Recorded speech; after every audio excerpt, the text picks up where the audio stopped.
Hi kids, it's Mrs. Regier. Hope you're doing good. I have two friends with me today. Cameraman, can you get them in? I've told you guys about them. This is Pete and this is Wrigley. And when Wrigley gets comfy in his blanket, he likes to nibble on it. That's what he's doing right now. So they're going to listen to the story today too. Say hi, Wriggles. Pacho's behind me, so maybe he'll be in another video another time. But today, the story I'm going to read is called Wemberly Worried, and it's by one of my favorite authors, Kevin Henkes, and I love this story. And it's kind of a good story about what's kind of going on right now in our world, and maybe some of you are a little bit worried. Sometimes I get worried too. So anyway, hang on to your hats. We're going to read this story.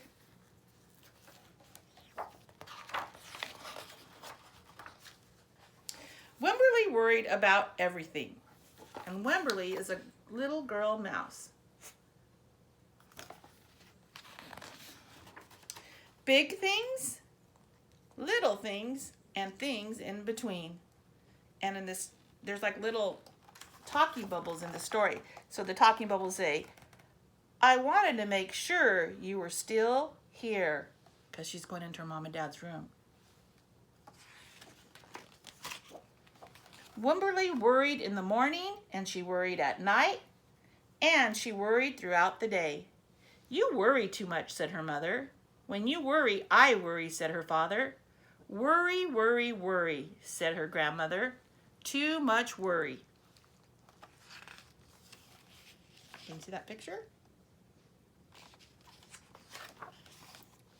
At home, Wemberly worried about the tree in the front yard. And her little speaking bubble says, what if it falls on our house? And the crack in the living room wall. And it says, what if it gets bigger and something comes out of it? And the noise the radiators made.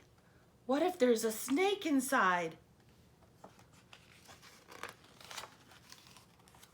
At the playground, Wemberly worried about the chains on the swings and the bolts on the slide and the bars on the jungle gym. And then her speaking bubble says, too rusty, too loose, too high. So she's so worried she doesn't even want to have fun at the park. And always she worried about her doll, Petal. And then she's in the car right here. She's saying, shouldn't Petal have a car seat too? I found her, sweetie. And first she says, Petal's lost forever. And then her mama says, I found her, sweetie. And then right here she says, I'll wait for you, Petal, when she's getting a wash. Don't worry, said her mother. Don't worry, said her father. But Wemberly worried. She worried and worried and worried. When Wemberly was especially worried, she rubbed Petal's ears. Wemberly worried that if she didn't stop worrying, Petal would have no ears left at all.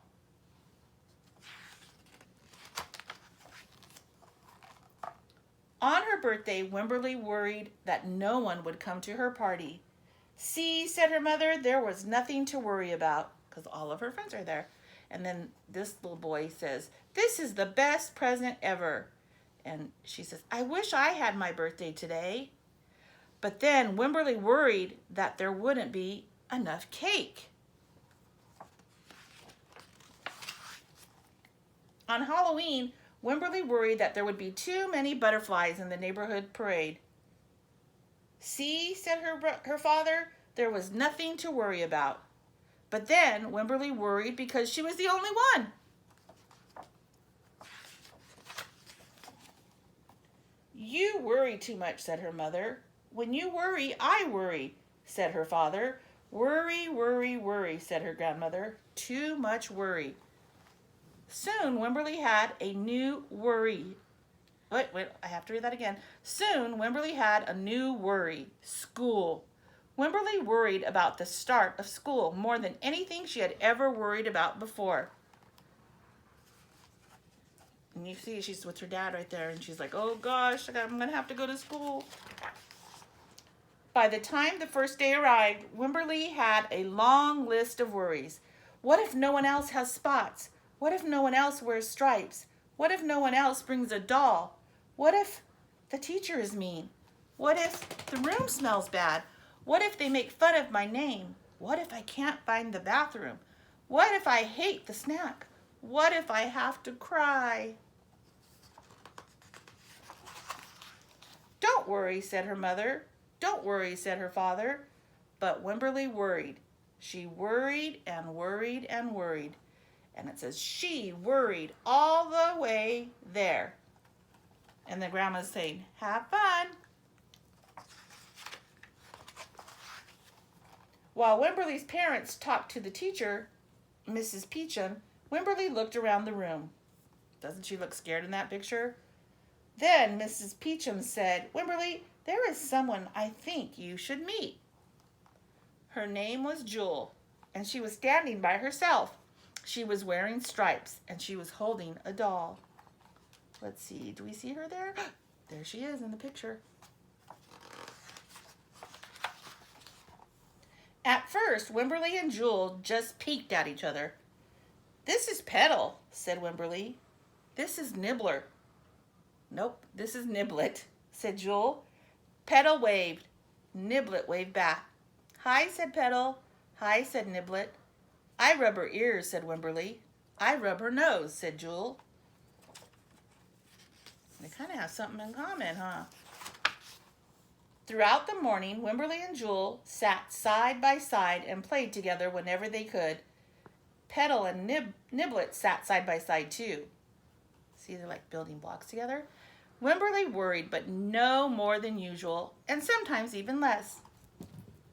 Before Wemberly knew it, it was time to go home. Come back tomorrow, said Mrs. Peachum as the students walked out the door. Wemberly turned and smiled and waved. I will, she said. Don't worry. And I think that's the end of the story.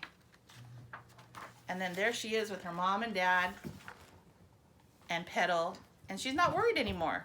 So I'm just wondering if you guys are worried. If you're worried, you can always talk to your mom and dad. And your mom and dad have my telephone number, so you guys can call me if you just want to say hi, or you can send me a video. But I miss you guys, and I hope that you are having another great day. And I can't wait to read you another book real soon. So have a good night or a good day. And remember, Mrs. Regier loves you. Bye.